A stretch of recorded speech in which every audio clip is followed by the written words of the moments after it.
किशनगंज में मवेशी व्यवसायी की संदिग्ध मौत, पुलिस पर पिटाई का आरोप, थाना अध्यक्ष समेत 2 निलंबित। किशनगंज के पोठिया क्षेत्र में मवेशी व्यवसायी हसीबुल की संदिग्ध परिस्थितियों में हुई मौत ने पुलिस प्रशासन को कटघरे में खड़ा कर दिया है।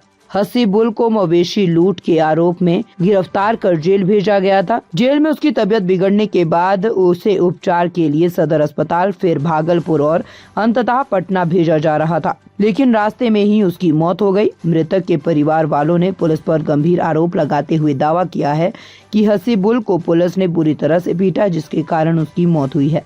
हसीबुल की मां और पत्नी ने कहा है कि वह निर्दोष था और पुलिस की पिटाई के चलते उसकी जान चली गई। घटना के बाद किशनगंज के पुलिस अधीक्षक सागर कुमार ने त्वरित कार्रवाई करते हुए ठाकुरगंज अंचल निरीक्षक अरुण सिंह और पहाड़ कट्टा थाना प्रभारी चंदन कुमार को निलंबित कर दिया है। इस मामले की निष्पक्ष जांच के लिए डीएसपी मुख्यालय और डीएसपी ट्रैफिक की 2 सदस्यीय समिति का गठन किया गया है। मृतक के परिजनों ने मानवाधिकार आयोग से न्याय की गुहार लगाई है। हसीबुल की पत्नी ने पोठिया थाना में एफआईआर दर्ज करने का आवेदन दिया था, जिसके आधार पर कार्रवाई की गई है। पूर्व विधायक कमरुल हुड्डा ने मृतक के परिजनों से मुलाकात की और उनका समर्थन करते हुए इस घटना को हत्या का मामला करार दिया। उन्होंने दोषियों के खिलाफ हत्या का मुकदमा दर्ज करवाने की मांग की। प्रशासन ने शव का पोस्टमार्टम करवाकर परिजनों को सौंप दिया है और मामले की निष्पक्ष जांच का आश्वासन दिया है।